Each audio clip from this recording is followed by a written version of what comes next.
Hello students, I am Shivam Saxena and you are watching SLV Study Hub. Today we will talk about the class 11th chemistry syllabus in brief. Let's start.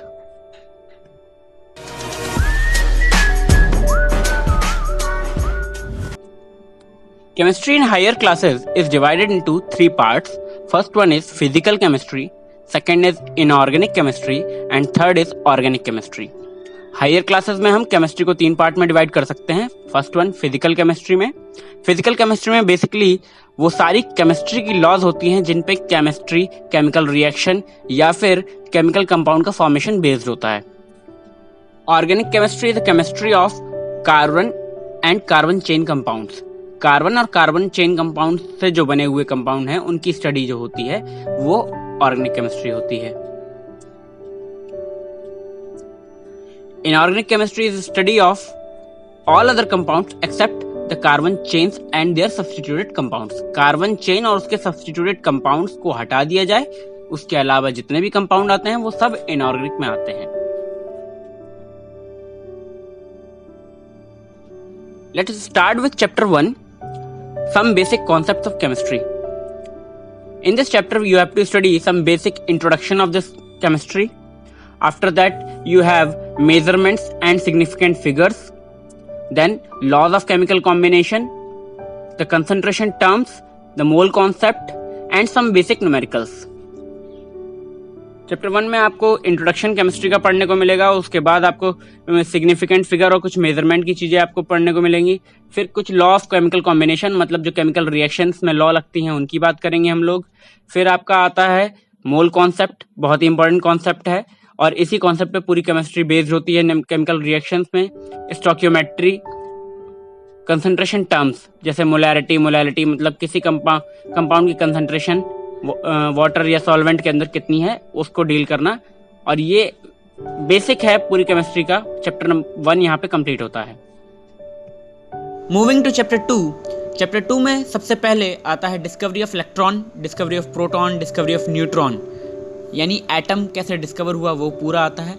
After that models of atom, J Thomson model आपका आता है, Rutherford model आता है, bourse model आता है.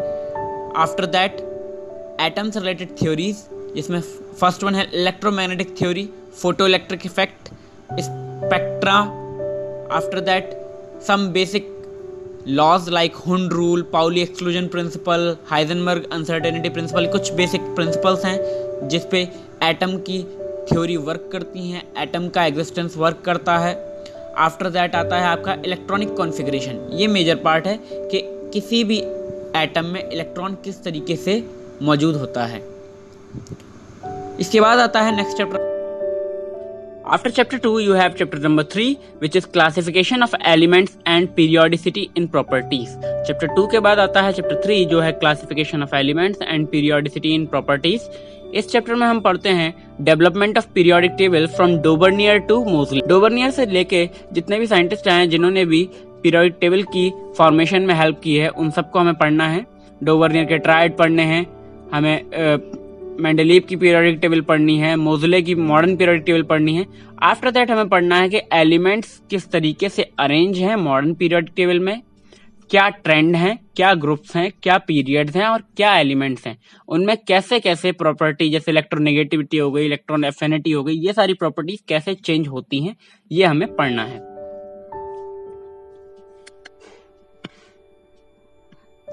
After that we have chapter number 4 chemical bonding and molecular structure.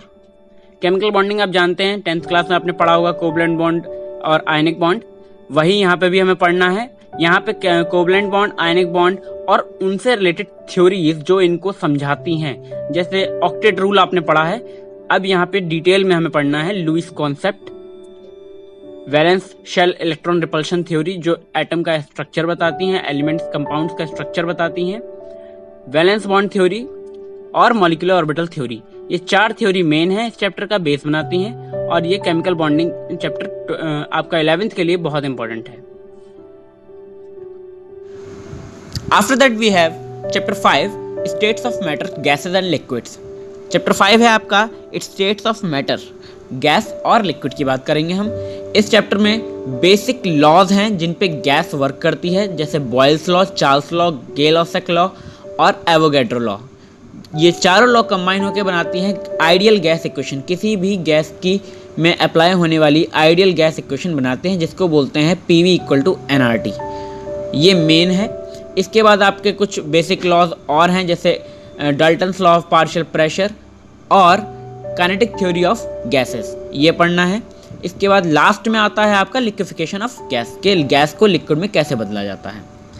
After that 5th chapter का हमारा second part है 5A, जिसका नाम है सॉलिड स्टेट्स, जिसमें अरेंजमेंट ऑफ सॉलिड्स को हम स्टडी करते हैं। सबसे पहले पढ़ते हैं हम लोग कि क्रिस्टलाइन सॉलिड और अमॉर्फस सॉलिड क्या होता है, फिर कैसे एटम्स अरेंज होते हैं, किस तरीके के कंपाउंड में किस तरीके का अरेंजमेंट होता है और कैसे डेंसिटी निकलती है। इस चैप्टर में हमें यही पढ़ना होता है सॉलिड की। After that we have chemical thermodynamics. Chemical thermodynamics, chemical जानते हैं आप क्या होता है। थर्मो मतलब होता है हीट और डायनेमिक्स मतलब होता है फ्लो या मोशन। मतलब हीट के मोशन की बात करें केमिस्ट्री से रिलेटेड तो उसे बोलते हैं केमिकल थर्मोडायनेमिक्स। और इस चैप्टर में केमिकल रिएक्शंस में निकलने वाली हीट को हम डील करते हैं, किस रिएक्शन में कितनी हीट निकलती है या हीट गेन होती है। थर्मोडायनेमिक्स के जितने भी लॉज हैं एनर्जी से related, first law, second law, third law, 0th law, ये चारों लॉ हमें पढ़ने हैं। हीट को वर्क में कैसे कन्वर्ट करते हैं और हीट और वर्क की क्या रिलेशन है, ये पढ़ना होता है। इसके बाद कुछ बेसिक छोटे छोटे कॉन्सेप्ट्स हैं, एंट्रोपी, एंथैल्पी एटसेट्रा, काफ़ी चीज़ें हैं जो आपको इस चैप्टर में पढ़ने को मिलेंगी।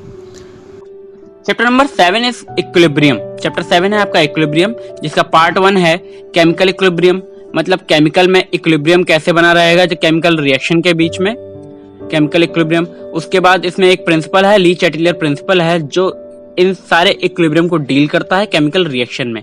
जो रिवर्सिबल रिएक्शंस होती हैं उनमें ली चैटिलियर प्रिंसिपल ही डील करता है केमिकल इक्विलिब्रियम में। इसी चैप्टर का इक्विलिब्रियम का सेकंड पार्ट है, जिसका नाम है आयनिक इक्विलिब्रियम, जिसमें सबसे पहले हम पढ़ेंगे एसिड और बेस क्या होते हैं, पीएच स्केल क्या होती है और न्यूट्रलाइजर क्या होते हैं। एसिड बेस के बाद हमारे पास टाइट्रेशन एक चीज़ होती है, जिसमें हम लोग पता करते हैं किसी चीज़ की कंसंट्रेशन, तो वो एसिड बेस इंडिकेटर वगैरह इन सब चीज़ों से हम जानते हैं। टाइट्रेशन से रिलेटेड कई सारी चीज़ें हैं जो आपको इसमें पढ़नी है, जैसे बफर सॉल्यूशन एटसेट्रा। ठीक है, हमारा फिजिकल केमिस्ट्री यहाँ पे ओवर होता है। ये हमारी बुक 1 कंप्लीट हो जाती है। यहाँ पर बुक 2 में आपके पास इनऑर्गेनिक और ऑर्गेनिक केमिस्ट्री है। अब हम बात करेंगे इनऑर्गेनिक की। तो इनऑर्गेनिक यानी बुक 2 की, इसमें सबसे पहला चैप्टर है आपका रेडॉक्स रिएक्शंस। चैप्टर 8 है आपका रेडॉक्स रिएक्शंस। इस चैप्टर में सबसे पहले आपको बेसिक कॉन्सेप्ट ऑक्सीडेशन और रिडक्शन का पढ़ना है, मतलब जो मिलके रेडॉक्स बनाते हैं, रेडॉक्स रिएक्शन पढ़नी है। फिर आपको पढ़ना है एक मेजर चीज़, ऑक्सीडेशन स्टेट निकालना, मतलब किस एलिमेंट में कितना चार्ज है वो निकालना। और उसके बाद आपका आता है बैलेंसिंग ऑफ इक्वेशंस, मतलब इक्वेशंस को कैसे बैलेंस करते हैं। Chapter 9 is hydrogen. इस चैप्टर में हमें हाइड्रोजन एलिमेंट के बारे में पढ़ना है, कौन किसने डिस्कवर किया है, किस ग्रुप से ये रिलेटेड है, फर्स्ट ग्रुप से क्या सिमिलरिटी है, 17 ग्रुप से क्या सिमिलरिटी है इसकी, हाइड्रोजन के क्या क्या कंपाउंड्स हैं, क्या क्या आइसोटोप्स हैं, इसके मेनली जो वाटर कंपाउंड है, वाटर की हमें डिटेल में स्टडी करनी है। हार्डनेस ऑफ वाटर इसका एक मेजर पार्ट है। हाइड्रोजन पेरोक्साइड को भी हमें स्टडी करना है और इसी से रिलेटेड इनकी properties, chemical properties and some reactions. Chapter 10 is s block elements. S block element, p block element, यह हमारे अगले चैप्टर्स हैं और इनमें अलग अलग ग्रुप्स हैं और इनमें हमारा सिंपल एक पैटर्न है। पहले हमें फिजिकल प्रॉपर्टी पढ़नी है, फिर केमिकल प्रॉपर्टी पढ़नी है, फिर केमिकल रिएक्शंस इनकी किस तरीके से होती हैं, फिर इनकी एनोमलस बिहेवियर मतलब स्पेशल क्या प्रॉपर्टी है वो हमें देखना है, और यूजेस और इनसे रिलेटेड कुछ कंपाउंड्स। तो एस ब्लॉक पी ब्लॉक का यही पूरा पैटर्न है। हम स्टार्ट करेंगे एस ब्लॉक के ग्रुप 1 से, जो कि चैप्टर 10 का पहला पार्ट है, ग्रुप 1, जिसमें हमारा आता है lithium, sodium, potassium, rubidium, caesium and francium. Leena के रब से फरियाद, ये आप लोगों ने पढ़ा होगा। तो हमें ग्रुप 1 पढ़ना है। उसके बाद आता है हमारा ग्रुप 2। ग्रुप 2 में जो आपका आता है magnesium, beryllium, calcium, strontium, barium, radium. Group 2 भी हमें डिटेल में पढ़ना है, सेम पैटर्न वही, फिजिकल प्रॉपर्टी, केमिकल प्रॉपर्टी और कुछ chemical reaction, anomalous behaviour and uses. Next chapter 11 is P block elements. P block elements भी सिमिलर है एस ब्लॉक की तरह, यहाँ पे भी हमें ग्रुप्स पढ़ने हैं और सेम वही चीजें पढ़नी हैं। और ग्रुप, इसमें पहला ग्रुप है group 13, boron, aluminium, gallium, indium, thallium, यानी बैगन, आलू, गोभी, थैला, ये हमें पढ़ना है। ग्रुप 13 में भी same properties, physical properties, chemical properties, uses and some compounds. After that we have group 14 यानी कार्बन फैमिली। कार्बन फैमिली में आपका आता है carbon, silicon, germanium, tin, lead. Next group is nitrogen family, जिसमें आता है nitrogen, phosphorus, arsenic, antimony and bismuth. Same वही चीजें हैं, सारी प्रॉपर्टीज हमें पढ़नी है, ट्रेंड भी पढ़ने हैं इनके, और इनमें स्पेशल बिहेवियर भी पढ़ना है। तो पी ब्लॉक में हमारे पास यहाँ पे 3 ग्रुप हैं। Chapter 13 is organic chemistry, some basic principles and techniques. इसमें आपका ऑर्गेनिक कंपाउंड की या ऑर्गेनिक केमिस्ट्री की स्टार्टिंग से दिया जाता है इंट्रोडक्शन के साथ।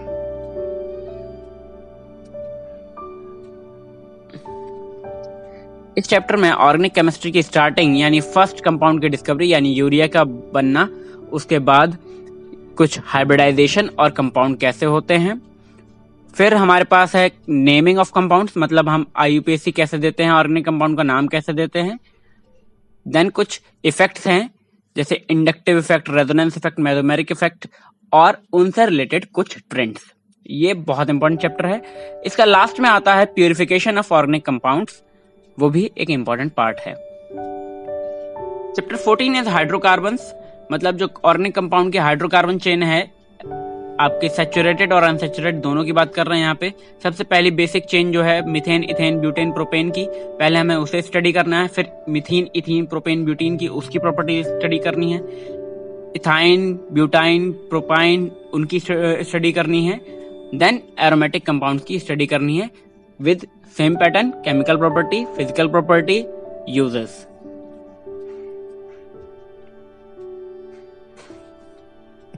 After that and the last chapter is environmental chemistry.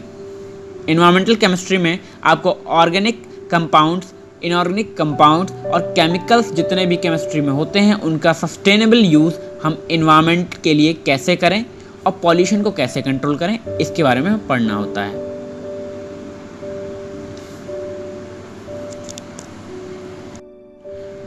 I hope आपको ये मेरा सिलेबस का ब्रीफ डिस्क्रिप्शन समझ में आया होगा।